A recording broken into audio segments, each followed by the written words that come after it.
इस खबर के प्रायोजक बाय वागजी मसाले, हर चुटकी में जायका। वागजी प्रीमिक्स स्पाइसेस। रीवा में नागरिक आपूर्ति निगम और विपणन कार्यालय द्वारा 2019-20 और 2020-21 में धान गेहूं परिवहन में 110 करोड़ रुपए के घोटाले का मामला सामने आया है। कांग्रेस कार्यकारी अध्यक्ष कुंवर सिंह पटेल और प्रदेश प्रवक्ता विनोद शर्मा ने रीवा संभाग आयुक्त को ज्ञापन सौंप कर बताया कि परिवहन में दूरी में हेरफेर और नियम विरुद्ध अग्रिम भुगतान से ठेकेदारों को करोड़ों रुपए का लाभ पहुंचाया गया। जांच में अपर कलेक्टर इल तिवारी और शैलेंद्र सिंह की टीम ने भारी अनियमितताएं पाई, जिनमें ब्लैक लिस्टेड ठेकेदारों को भी काम दिए गए। जांच रिपोर्ट कलेक्टर को सौंपी गई, लेकिन कोई कार्यवाही नहीं हुई। कांग्रेस ने चेतावनी दी है कि यदि जल्द कानूनी कार्रवाई नहीं हुई तो आंदोलन किया जाएगा। घोटाला रीवा जिले में नागरिक आपूर्ति विभाग निगम और विपणन कार्यालय ने नियम विरुद्ध तरीके से अनियमित भुगतान 110 करोड़ का किया है, जिसको लेकर हम लोग आज कमिश्नर कार्यालय पर गए थे। हमारे साथ विनोद शर्मा जी, सोलू तिवारी जी हैं।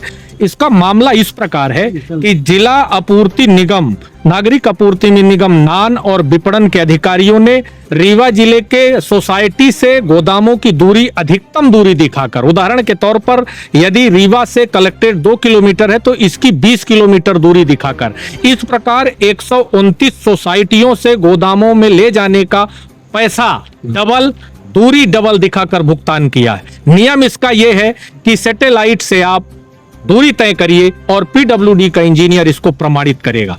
एक, इन्होंने दूरी दिखाकर भुगतान किया। दूसरा, 2014 से 2022 के बीच उन्हीं ठेकेदारों को, जबकि वो ठेकेदार ब्लैक लिस्टेड थे, इसके बाद रिपीट करके उन्हीं ठेकेदारों को, उन्हीं ट्रांसपोर्टरों को इन्होंने पैसा भुगतान किया।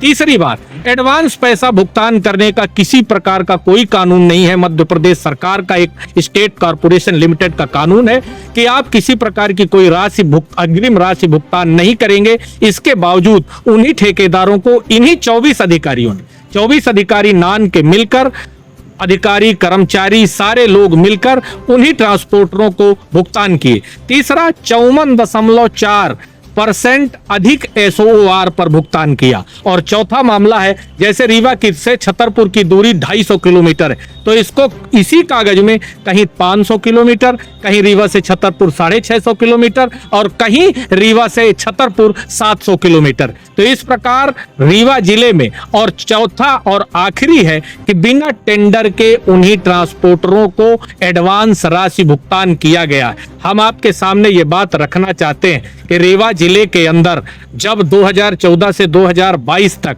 उन्हीं ट्रांसपोर्टरों को, वही अधिकारी, ब्लैक लिस्ट अधिकारियों को, ब्लैक लिस्ट ट्रांसपोर्टरों को आप भुगतान कर रहे थे, तब आपने कार्यवाही क्यों नहीं की? श्रीमती इला तिवारी अपर कलेक्टर थी, उनके नेतृत्व में 8 अधिकारियों का पैनल बनाया गया। इला तिवारी जी का ट्रांसफर हो गया तो शैलेंद्र सिंह जी अपर कलेक्टर ने इस रिपोर्ट को सबमिट किया। 1 वर्ष से ज्यादा कलेक्टर के पास ये रिपोर्ट पड़ी है।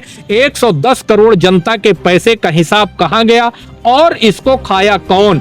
जब वही ट्रांसपोर्टर हैं, वही मिलर हैं, वही अधिकारी हैं, तो जिम्मेदारी कौन लेगा? क्या जनता के पैसे को इसी प्रकार उड़ा जाएगा? हम लोग ये बात लेकर कमिश्नर साहब के पास आए थे। बाकी बात हमारे नेता विनोद शर्मा जी बताएंगे। क्या पूरा बताइए।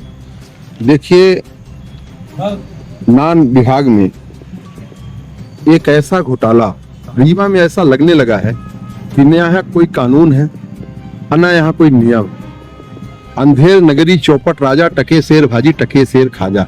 नियम कौन बना रहा, नियम किसके द्वारा चल रहे हैं, कहीं कोई वो नहीं। ये जो रिपोर्ट है, ये रिपोर्ट नागरिक आपूर्ति निगम जिला एवं विपणन कार्यालय जिला रीवा का जांच प्रतिवेदन है। यह विनोद शर्मा का इल्जाम नहीं, विनोद शर्मा का आरोप नहीं है। इला तिवारी रीवा के अपर कलेक्टर थी, उनके नेतृत्व में 8 सदस्यीय टीम ने यह पूरी रिपोर्ट 1 साल में बनाई। इला कलेक्टर का ट्रांसफर हो गया तो बाद में शैलेंद्र सिंह जी अपर कलेक्टर बने। उन्होंने ये रिपोर्ट बनाई और उन्होंने पाया कि 24 अधिकारी मिलके रीवा की जनता का खाद्यान्न का 110 करोड़ का घोटाला किया। कितने का घोटाला? 110 करोड़ का। मैं साफ शब्दों में कहना चाहता हूं कि ऐसा कोई विभाग नहीं बचा, ऐसा कोई विभाग नहीं जिसको राजेंद्र शुक्ला ने डसा नहीं। आप जहां देखो, जिधर देखो, राजेंद्र शुक्ला की छत्र छाया, और राजेंद्र शुक्ला की छत्र छाया, उनका ऊपर संरक्षण कलेक्टर के पास, ये रिपोर्ट कलेक्टर के पास है। आप जाइए पूछिए कलेक्टर ने इसको इस रिपोर्ट में क्या किया। इन अधिकारी जो साफ साफ है कि बिना टेंडर के हो गए। आपको पता है इस रिपोर्ट में लिखा है रीवा से टीकमगढ़ की दूरी 100 किलोमीटर, फिर लिखा रीवा से टीकमगढ़ की दूरी 200 किलोमीटर, फिर लिखा रीवा से टीकमगढ़ की दूरी 300 किलोमीटर, 400, 500, 600, 700।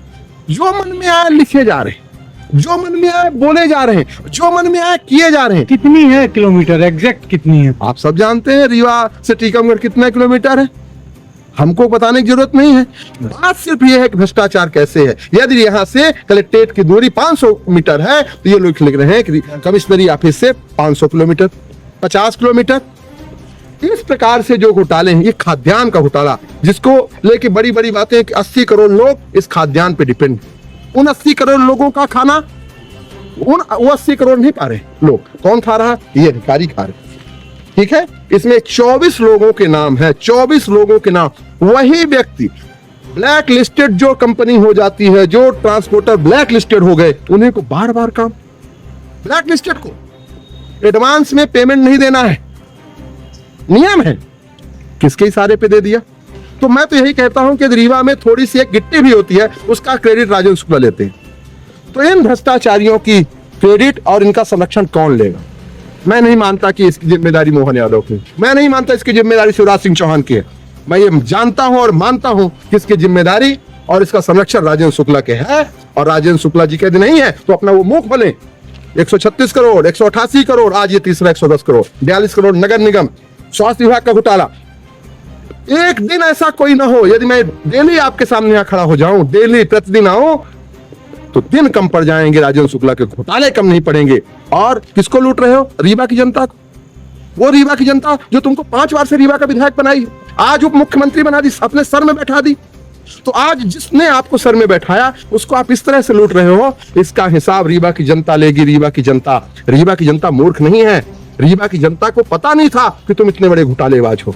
और अब जब एक एक परत दर परत इनके घोटाले इनके सामने आने लगेंगे तो रीवा की जनता इनको जवाब अच्छे से देगी। मैं ये कहना चाहता हूं, मैं अभी अपने संभागायुक्त को यह पूरा पत्र और पूरी जांच प्रतिवेदन दिया है और मुझे पूरा भरोसा है जिस प्रकार से संभागायुक्त ईमानदार हैं और संभागायुक्त लगातार कार्रवाई भ्रष्टाचारियों के ऊपर कर रहे हैं, मुझे पूरा विश्वास है कि हमारे संभागायुक्त यदि इनका ट्रांसफर राजेंद्र शुक्ला नहीं कर दिया, मुझे ऐसा भी लगता है कि राजेंद्र शुक्ला की नजर पड़ जाएगी कि एक ईमानदार व्यक्ति यहाँ क्यों बैठ गया। राजेंद्र शुक्ला एक आदमी को ईमानदार रीवा में नहीं रखना चाहता।